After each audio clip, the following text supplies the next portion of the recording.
Hello friends, मेरा नाम शशिकला कनौजिया है। मैं स्वागत करती हूँ आपका अपने यूट्यूब चैनल जोश लीगल नॉलेज के अंदर। आज के वीडियो में हम ट्रांसफ़र ऑफ प्रॉपर्टी के कुछ प्रीएम्बल्स पढ़ेंगे, ऑब्जेक्ट्स पढ़ेंगे, ये सब चीज़ पढ़ेंगे। तो स्टार्ट करते हैं विदाउट वेस्टिंग टाइम। जो एक टीपीए है, सबसे पहले तो मैं आपको ये बता दूँ, एक टीपीए है वो कहाँ से हमने लिया है, वो हमारा इंग्लिश लॉ से हमने लिया है। इंग्लिश लॉ पर टोटल डिपेंड है।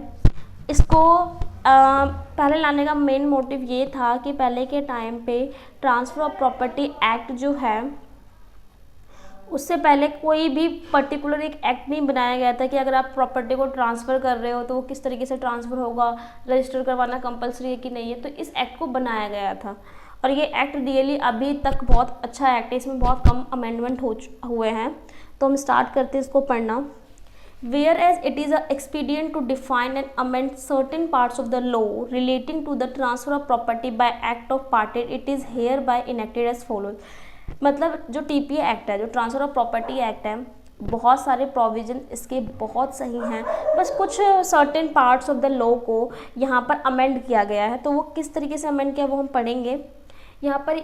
अब टीपीए को कैसे आया गया, तो a bill was presented to the legislative council. Legislative council के अंदर एक बिल को प्रेजेंट किया गया 17 फरवरी 1882 को, और उसी ईयर में फैब में ही जैसे कि and came into force from 1 July of the same year, और उसी ईयर के अंदर, इसकी 1882 के अंदर ही उसको एनफोर्स भी करवा दिया गया था।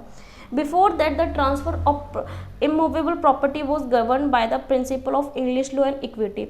और जो भी हमारा ट्रांसफ़र ऑफ इमूवेबल प्रॉपर्टी था, वो जो भी डिपेंड करता है, वो किस पर डिपेंड करता था, इंग्लिश लॉ के ऊपर और इक्विटी के ऊपर।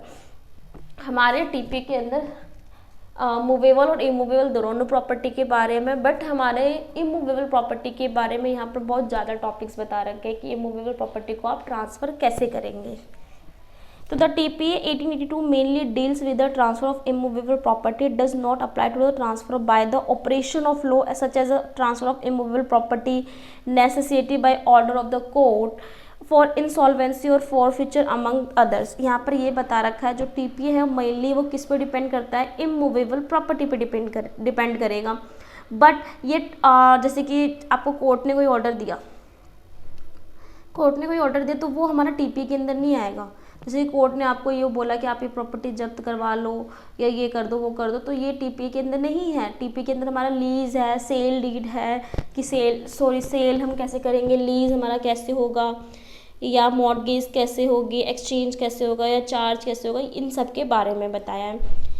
इसके अंदर टोटल 8 चैप्टर है और 137 सेक्शंस है। ये एप्लीकेबल करता है होल ऑफ इंडिया में।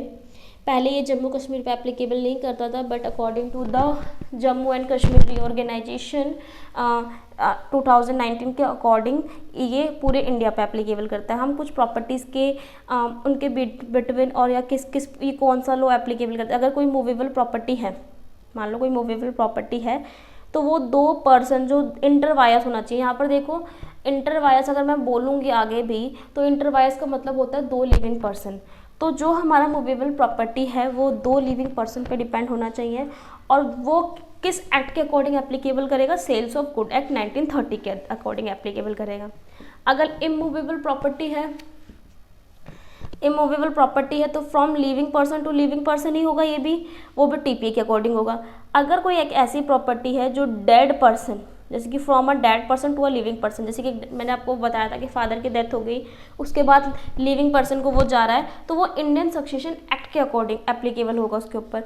एक ऐसी कोई प्रॉपर्टी है from a dead person to a living person and intestate, तो ये भी हमारा लॉ ऑफ इनटेस्टेड सक्सेशन के अकॉर्डिंग एप्लीकेबल करेगा। ऐसी प्रॉपर्टी है जो from a living person to a living person and testate के ऊपर जा रही है, तो ये भी हमारा लॉ ऑफ टेस्टामेटरी सक्सेशन के ऊपर जाता है। जैसे कि हम पहले विल बना देते हैं, तो वो हमारा इस वाले के अंदर आएगा। तो हम इसके अंदर थोड़ा सा ऑब्जेक्टिव पढ़ लेते हैं। ऑब्जेक्टिव हमारा क्या है,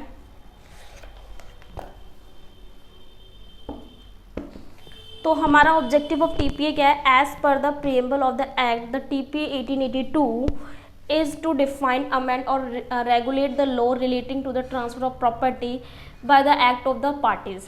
तो सबसे पहले हमने प्रीएम्बल में यही बात पढ़ ली थी कि जो भी टीपीए के अंदर कोई भी कुछ चीज़ एप्लीकेबल करवा रहे हो या कुछ भी चीज़ करवा रहे हो, वो किसके बीच में होना चाहिए, किसके द्वारा होना चाहिए, वो पार्टीज़ के द्वारा होना चाहिए। अब आप ये कहेंगे कि पार्टीज़ को हम क्या बोलेंगे, तो वो हमें, जैसे कि मैंने आपको पहले ही बताया, यहाँ पर हम सेल के बारे में पढ़ेंगे, लीज के बारे में पढ़ेंगे, मॉर्गेज के बारे में पढ़ेंगे, एक्सचेंज के बारे में पढ़ेंगे, चार्ज के बारे में पढ़ेंगे। तो इन सब चीज़ के अंदर इन सबको अलग अलग बोलेंगे। जैसे कि मैं आपको एग्जांपल देती हूँ, जैसे कि एक पर्सन है वो गिफ्ट कर रहा है बी को, तो यहाँ पर एक जो गिफ्ट कर रहा है उसको डोनर बोलेंगे, जिसको गिफ्ट किया जा रहा है उसको डोनी बोलेंगे। ऐसे मॉर्गेज के अंदर एक होता है मॉर्गेजर और एक होता है मॉर्गेजी। जैसे कि मैं अपनी प्रॉपर्टी को मॉर्गेज करवा रही हूँ, तो मैं क्या होंगी, मॉर्गेजर होंगी, और जो पर्सन उस चीज़ को कैप्ट करके मुझे लोन दे रहा है उसको मॉर्गेजी बोलेंगे। तो हर चीज़ के अंदर अलग अलग है। तो यहाँ पर मतलब बेसिकली ये बता रखा है, टीपीए का ऑब्जेक्टिव यही है कि हमें पार्टीज होनी चाहिए इस चीज़ को रेगुलेट करवाने को। The act provide a clear systematic and uniform law. ये एक क्लियर सिस्टमेटिक लॉ है, एक यूनिफॉर्म लॉ है। आप ऐसा नहीं बोल सकते हो कि नहीं इस सेक्शन ने ऐसी बात नहीं बोली, अगर उस सेक्शन ने ऐसी बात बोली है तो बोली है, बिकॉज एक सिस्टमेटिक यूनिफॉर्म लॉ है for the transfer of immovable property between living person. The act is an extension to the code of contract since it is an enacted law for the transfer that take place in the consequence of a contract. जो भी एक इसके अंदर, जैसे कि जो ये act है वो बेसिकली डिपेंड करता है हमारे कॉन्ट्रैक्ट के ऊपर ही। जैसे कि ट्रांसफर ऑफ प्रॉपर्टी जो भी होता है उसके कॉन्सिक्वेंस क्या है, कॉन्ट्रैक्ट के बेस पे। अगर मैं एक लीज कर रही हूँ तो एक कॉन्ट्रैक्ट ही कर रही हूँ, तो कॉन्ट्रैक्ट और हमारा कॉन्ट्रैक्ट के बाद ही हमारा, हम कॉन्ट्रैक्ट किस चीज़ पे कर रहे हैं वो हमारा टीपी के अंदर बेसिकली बताया जाता है। जैसे कि मैं एक पर्सन से एक्सचेंज कर रही हूँ, मैं पेन के बदले उससे पेंसिल ले रही हूँ, तो पहले तो मैं कॉन्ट्रैक्ट करूँगी ना कि आप मुझे पेन के बदले पेंसिल दो। ऐसा तो नहीं मैं कहूँगी लो मेरा पेन, आप इसके बदले कुछ भी दे दो। ये भी हो सकता है कि आप इसके बदले कुछ भी दे दो, बट ऐसा नहीं हो सकता। आप एक कॉन्ट्रैक्ट या कुछ तो करोगे। तो हमारा टीपी के अंदर प्रायर कॉन्ट्रैक्ट होता है। जैसे कि लीज है, लीज में एक लेजर होता है, एक लेजी होती है। तो जब अपनी प्रॉपर्टी को लेजर देता है तो क्या करता है, वो एक कॉन्ट्रैक्ट करता है कि आप ऐसा ऐसा करोगे, आपको इधर कोई कंस्ट्रक्शन नहीं करना है, कोई कंस्ट्रक्शन करना है तो आप मेरे को पहले प्रायर इन्फॉर्मेशन दोगे, इंटीमेट करोगे। अगर आपने नहीं किया तो आप पे ये फाइन लग सकता है या आपको मैं निकाल सकता हूँ, कुछ भी कर सकते हैं। With the provision of interviews between two living persons, transfer the act provide a law parallel to the existing law of testamentary and in estate transfer। इसमें बता रखा है जैसे कि कोई भी लिविंग पर्सन के अंदर हमारा ये टीपीए एक्ट एप्लीकेबल करता है, पर जो भी हमारा है वो एग्जिस्टिंग लॉ पर डिपेंड करता है। जैसे कि जो भी हमने ये टीपीए को देख के लिया है वो हमारा टेस्टामेंट्री या इन एस्टेट ट्रांसफ़र के अकॉर्डिंग ही हमने किया है। जैसे कि कोई विल बना के चला जाता है, तो आप विल बना के चला जाता है तो कैसे, अब विल को अगर आप मतलब एक फादर है वो अपने 3 बच्चे होते हैं पर वो एक के नाम पर प्रॉपर्टी कर देता है, तो यहाँ पर क्या है, यहाँ पर प्रॉपर्टी पूरी एक ही होगी, बी और सी तो मतलब कुछ भी नहीं हुआ उनका। बट हमारा टीपीए के अंदर ऐसा नहीं होता। हाँ, अगर फादर चाहता है तो वो अपने अकॉर्डिंग गिफ्ट किसी को भी दे सकता है, कुछ भी कर सकता है। बट टीपीए जो भी, हम यूँ कह सकते हैं कि हमारा टीपीए का एग्जिस्टिंग लॉ जो है वो हमारा टेस्टामेंट्री या एस्टेट ट्रांसफर जो भी एक एक्ट था उस पर डिपेंड है।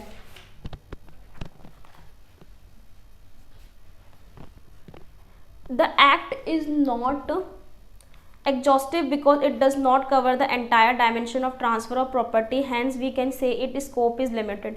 हम एक टीपी एक्ट को ये नहीं बोल सकते हैं कि ये पूरा एक ब्रह्मांड है, ब्रह्मांड नहीं है, एग्जॉस्टिव नहीं है, ये एक लिमिटेड है। इसके अंदर हम कुछ लिमिटेड चीज़ डालते हैं, जैसे कि विल इसमें नहीं आता, पर लीज इसमें आता है, सेल इसमें आता है, तो कोई चीज़ लिमिटेड आती है इसके अंदर, इसमें सबका स्कोप नहीं है। The act provide scope to apply the principle of justice, equity and good conscience.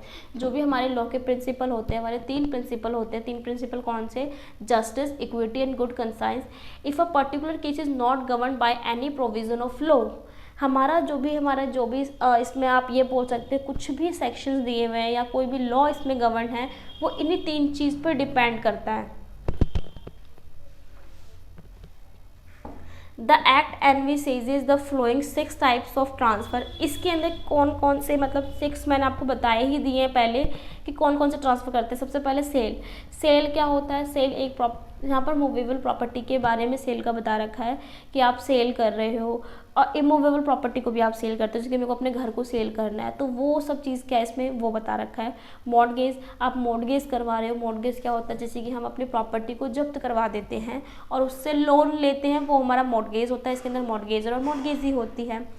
Lease क्या होता है, जैसे कि अपनी प्रॉपर्टी को आप रेंट पे दे रहे हो। एक्सचेंज क्या होता है, एक्सचेंज हमारा होता है कि एक के बदले एक चीज़। गिफ्ट को आपको पता ही है। एक्शनेबल क्लेम पे पूरा एक टॉपिक है, मैं आपको वो बाद में बताऊंगी। स्कोप ऑफ टीपीए का स्कोप क्या है वो पढ़ते हैं हम। टीपीए का स्कोप है as the transfer of property means conveying of the property. हम एक प्रॉपर्टी को एक से दूसरी जगह पर ट्रांसफर कर रहे हैं, उसको हम बोलते हैं transfer of property. Creation of new title और interest in the favour of the transferee. If new title और interested has not created in favour of the transferee, the property can not said to be convent, does not transfer of property take place. जब एक property का title आप दूसरे person को दे रहे हो, transferee को दे रहे हो, और इसका कोई इंटरेस्ट क्रिएट हो रहा है, तो उसको हम बोलते हैं ट्रांसफर ऑफ प्रॉपर्टी। अगर उसका कोई इंटरेस्ट क्रिएट नहीं हो रहा या उसको आप टाइटल नहीं दे रहे तो हम यहाँ पर ट्रांसफर ऑफ प्रॉपर्टी इसको नहीं बोलेंगे। The act is not a complete code of transfer of property. We can say it is a scope is limited. हम ये नहीं बोल सकते कि ये एक पूरा कोड है कि इसके अंदर सब प्रोसीजर बता रखा है। प्रोसीजर हमारे सीपीसी के अंदर है। We can say it is a scope is limited. इसका जो स्कोप है वो एक लिमिटेड है।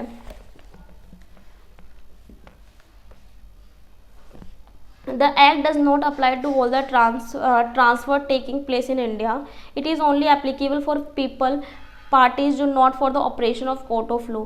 ये एक्ट मतलब हम ये नहीं बोलेंगे कि इंडिया के सभी लोगों पर एप्लीकेबल करेगा, बट जो ये एक्ट है वो उन लोगों पर एप्लीकेबल करेगा जो उस पार्टी का कोई मतलब आप कह सकते किसी के लीज का कोई पार्टी है। जैसे कि मैंने एक प्रॉपर्टी को रेंट पे दिया, जिसको मैंने दिया उस पे एप्लीकेबल करेगा, ना कि मैं जिसको नहीं भी दे रही उस पर एप्लीकेबल नहीं करेगा।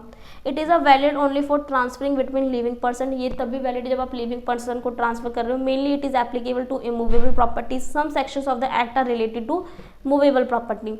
This act applies to the whole of India. मैंने आपको पहले बताया था कि जो ये है वो कुछ मतलब ये इमूवेबल प्रॉपर्टी पे ही एप्लीकेबल करता है, बट कुछ सेक्शंस हमारे मूवेबल प्रॉपर्टी के भी दिए हुए हैं और ये पूरे इंडिया पे एप्लीकेबल करता है। When there is a special law enacted by the parliament to safeguard certain specific rights and thereby the TP 1882 is excluded, that special law will prevail over the general act.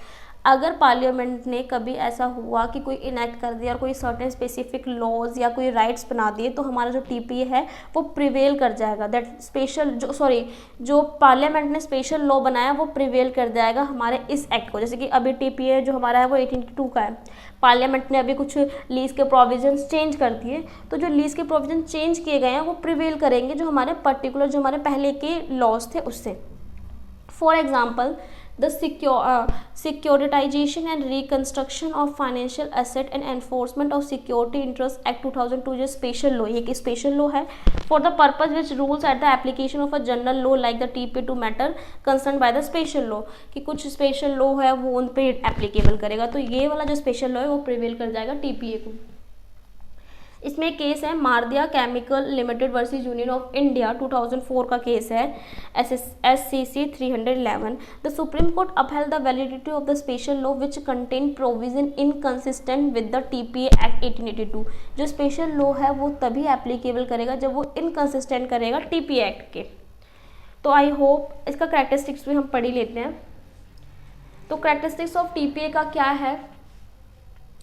The act applies to the transfer by the act of parties and not by the application of the law. Its operation are limited to transfer by the act of parties only except in few cases saved by section 2 of the act. इसमें ये बता रखा है जो transfer of the property का जो act है वो एप्लीकेबल कुछ पार्टीज पर ही करेगा, ना कि वो सब पर एप्लीकेबल करेगा। इसका जो भी ऑपरेशन है वो एक लिमिटेड है। सेक्शन 2 के अंदर बहुत सारे एक्सेप्शंस भी दिए हैं, वो हम पढ़ेंगे।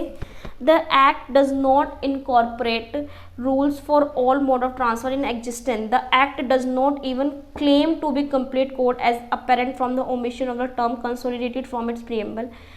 इसमें ये बता रखा है कि जो एक एक्ट है वो इनकॉर्पोरेट रूल नहीं बताता, जैसे कि कैसी पनिशमेंट मिलेगी। जैसे कि अब यहाँ पर अगर हम IPC पढ़ते हैं, IPC में ये बता रखा है कि अगर आपने ऐसा नहीं किया तो आपको इतना पनिशमेंट मिलेगा, पर इसमें ऐसा कुछ नहीं बता रखा। तो ये बोल सकते हैं कि ये कंप्लीट लॉ नहीं है। क्यों? क्योंकि इसकी जो पनिशमेंट है वो हमारे कहीं ना कहीं IPC जाके ही मिलती है। The act mainly deal with the transfer of immovable property only. ये जो एक्ट है हमने पहले ही पढ़ा है कि transfer of immovable property act पर ही इस पर ही डिपेंड करता है, बट कुछ प्रोविजंस या कुछ हमारे सेक्शंस हैं जो हमारा मूवेबल प्रॉपर्टी पे भी एप्लीकेबल है।